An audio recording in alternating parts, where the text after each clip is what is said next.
चलिए आगे बढ़ते हुए बात करेंगे फालता। जी हां, पश्चिम बंगाल के फालता में धमकी के आरोप में हंगामा हो चुका है। जी हां, पश्चिम बंगाल विधानसभा चुनाव 2024 के तहत जारी रिपोलिंग के बीच दक्षिण 24 परगना जिले के फालता क्षेत्र में तनावपूर्ण स्थिति सामने आई है। स्थानीय निवासियों ने सत्तारूढ़ ऑल इंडिया तृणमूल कांग्रेस यानी टीएमसी के कार्यकर्ताओं पर धमकी देने और मतदाताओं को प्रभावित करने के आरोप लगाते हुए विरोध प्रदर्शन शुरू कर दिया है। इन आरोपों के बाद इलाके में स्थिति संवेदनशील हो गई, जिससे प्रशासन को तुरंत अतिरिक्त सुरक्षा बल तैनात करना पड़ा है।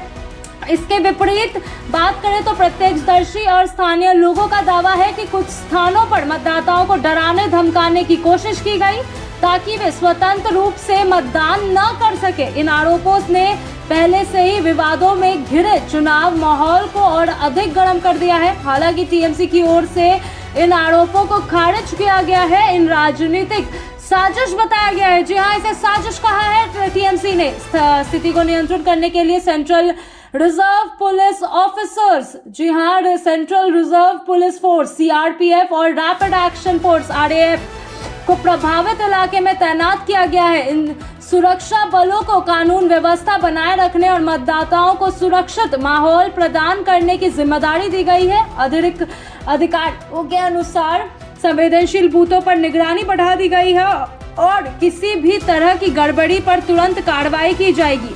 इस घटनाक्रम ऐसे समय में सामने आया है जब इलेक्शन कमीशन ऑफ इंडिया यानी कि ईसीआई ने पहले चरण में सामने आई अनियमितताओं के बाद कुछ बूथों पर दोबारा मतदान का आदेश दिया था।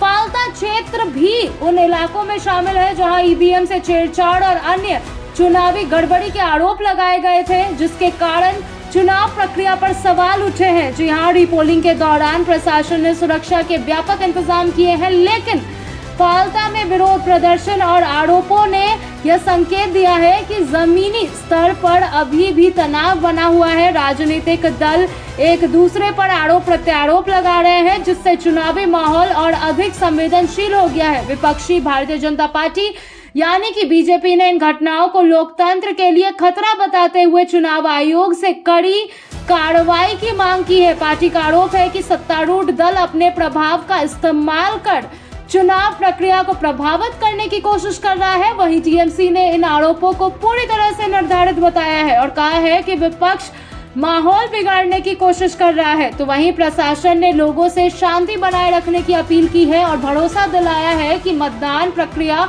पूरी तरह निष्पक्ष और पारदर्शी तरीके से किया जाएगा।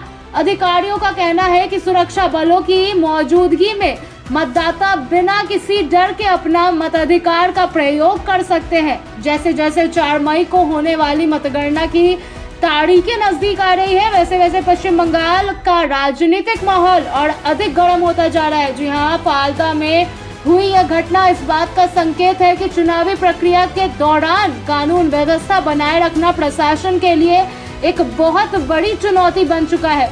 अब सभी की नजर इस बात पर है कि आगे के चरण और मतगणना कितनी शांतिपूर्ण और पारदर्शी तरीके से संपन्न होती है।